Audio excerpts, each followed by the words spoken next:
मैं संजय ठाकुर युग धर्म प्रज्ञा बुलेटिन की तरफ से आज मैं उपस्थित हूँ गायत्री शक्तिपीठ हिंडन तट पे, जहाँ विचार क्रांति अभियान के तहत बहुत सारे आंदोलन तो चल रहे हैं। आइए आज हमारे बीच आदरणीय गुरुदयाल वर्मा जी, जो गायत्री शक्तिपीठ हिंडन तट के व्यवस्थापक हैं, पिछले 3 साल से शांति कुंज हरिद्वार के निर्देशन में यहाँ अपनी सेवा दे रहे हैं। शांति कुंज हरिद्वार का ही एक उप अंग है गायत्री शक्तिपीठ हिंडन। आइए इनसे अपनों से अपनी बात करते हैं। भाई साहब, आपका स्वागत है युग धर्म प्रज्ञा बुलेटिन में।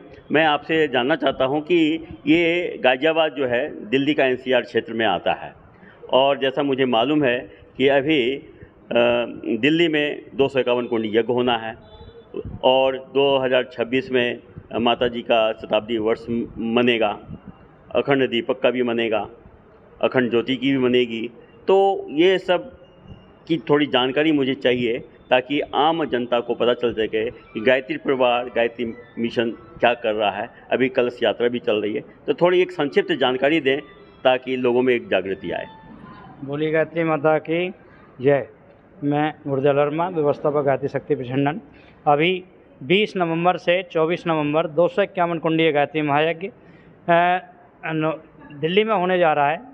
दिल्ली के द्वारका सेक्टर 8 में रामलीला मैदान में उसका आयोजन हो रहा है। उससे पहले उस यज्ञ के प्रचार के लिए घर घर तक, गली गली तक, गांव गांव तक, मोहल्ले मोहल्ले तक पूरे एनसीआर क्षेत्र को सेक्टर बनाते हुए एक शक्ति कलश, ज्योति कलश एक निकाला है। और कलश इसलिए निकालते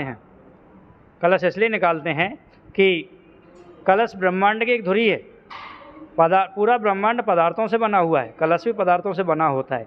जहाँ जल होता है वहाँ जीवन होता है, जिस प्लेनेट पे पानी होता है वहाँ जीवन होता है। तो जीवन यानी जल, वो जो परमात्मा का अंश उस कलश के अंदर है, और वो प्रत्येक घर तक लोगों को चेतना जगाने के लिए, प्रत्येक व्यक्ति में मानवता जगाने के लिए आज पूरा विश्व कलह कलेश, एक दूसरे की ईर्ष्या और द्वेष, एक दूसरे के साथ वैमनस्य के लिए एक दूसरे से लड़ रहा है। और भाईचारे की एक मिसाल बने, एक दूसरे में इंसानियत पैदा हो, एक इंसान दूसरे इंसान के लिए कुछ करने के लिए, सह अस्तित्व का जीवन जीने के लिए, जी और जीने दे का सिद्धांत लेने के लिए जीना सीखे, इसके लिए कलश पहुँचता है। कलश में सारे देवता एक साथ रहते हैं। कलशस्य मुखे विष्णु, कंठे रुद्र समासिते, मूले तत्सतो ब्रह्मा, मध्य मातृगणा स्मृता, ऐसा कहा जाता है। सारे देवता एक साथ रह लेते हैं। वो हमें संदेश देते हैं कि हम सब एक साथ रहें, और इसी के लिए कलश घर घर तक, गली गली तक, मोहल्ले मोहल्ले तक जाएगा।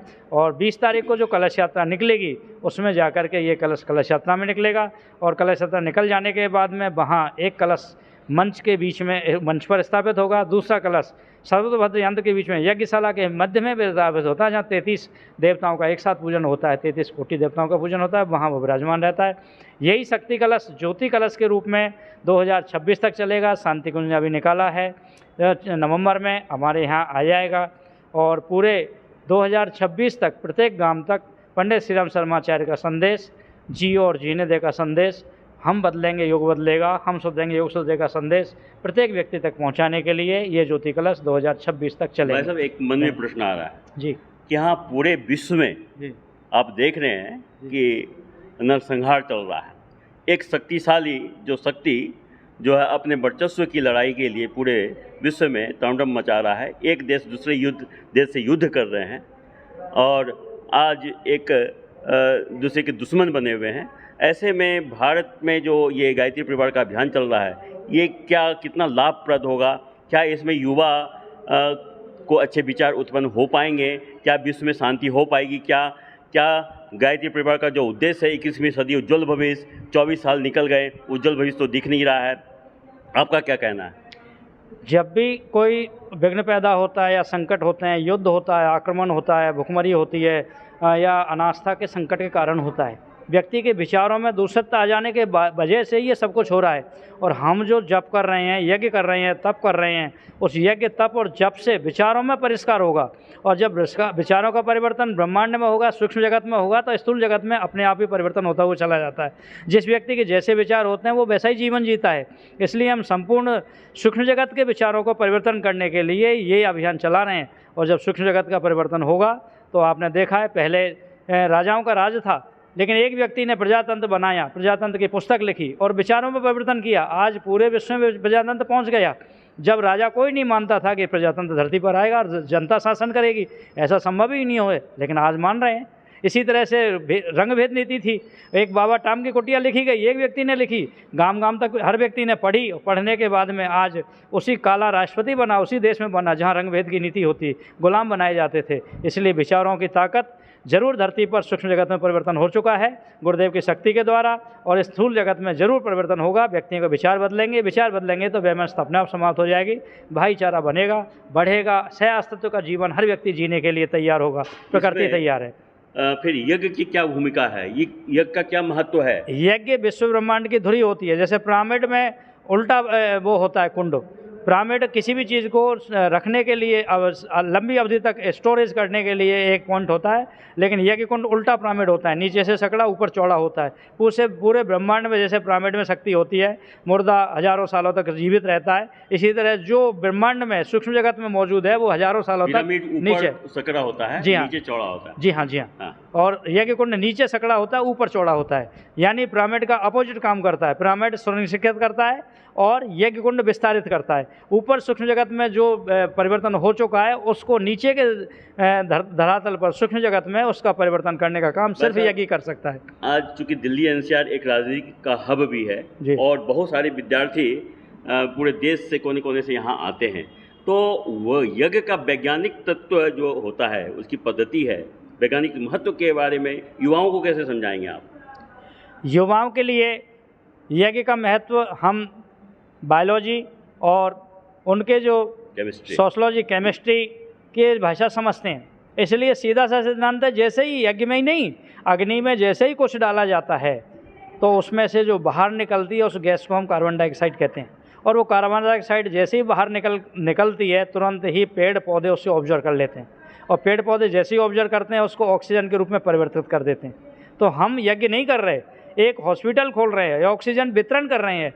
जितना ज़्यादा यज्ञ होगा उतना ज़्यादा ऑक्सीजन का। यज्ञ में जब हवन सामग्री में डालते हैं तो उस धूम्र के साथ और भी केमिकल एनालिसिस होने के बाद वायुमंडल में जो सूक्ष्म बैक्टीरिया होते हैं उस पर भी जो हानिकारक बैक्टीरिया हैं वो जो है उसको परिमार्जित करता है, खत्म करता है और लोगों को स्वास्थ्य भी बढ़ाता है। लोग कहते हैं कि यज्ञ करने से वर्षा होती है, यज्ञ करने से जो है इसको एक भगवान कृष्ण ने भी गीता में कहा है कि यज्ञ एक श्रेष्ठ कर्म है। आप इसको कैसे देखते हैं?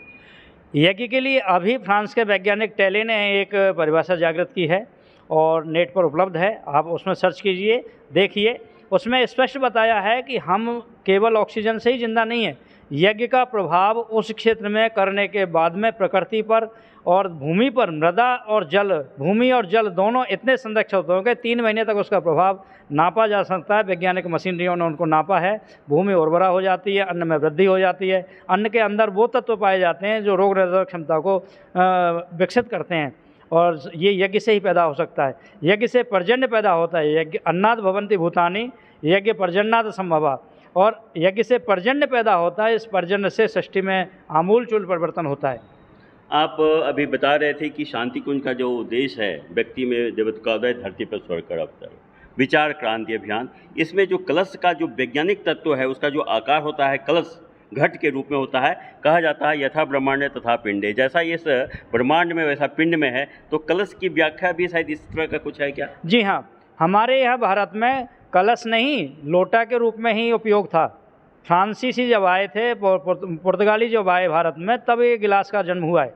हमारे यहाँ न कोई गिलास से पानी पीता था ना गिलास था। और आप विज्ञान की भाषा में देखें तो लोटे में या गोल कलश में सरफेस टेंशन जिसको अपन बोलते हैं वो न्यून होता है, और कलश का पानी पीने वाला कलश के मात्र दर्शन कर लेने से मानसिक तनाव कम होता है, और तनाव जब कम होता है तो अपने आप में मानसिक ब्रेन हमारी ऊर्जा प्रभावित करती है, अच्छे विचार आते हैं, मन में शांति पैदा होती है, और शांत विचारों से जब दूसरे व्यक्ति के साथ वार्ता की जाती है तो मनुष्य में देवत्व बढ़ता है, और जो देवत्व समाज में बढ़ेगा तो राष्ट्र का निर्माण होता है। इसलिए मात्र दर्शन ही नहीं है, वो सरफेस टेंशन जो मस्तिष्क में ब्रेन की ऊर्जा है उसको घनीभूत करके सब लोगों में समानता के साथ वितरण करना ही एक प्रक्रिया है, वो वैज्ञानिक है। बहुत बहुत धन्यवाद आपसे जानकारी बहुत सारी मिली, और जैसा यह यज्ञ का उद्देश्य है इसका 2-3 मुझे आपकी बातों से जो पता चला, एक तो है पर्यावरण संरक्षण, राष्ट्र जागरण और व्यक्ति में मानसिक रूप से विचारों में परिवर्तन, यह यज्ञ का उद्देश्य रहा है भारतीय संस्कृति में।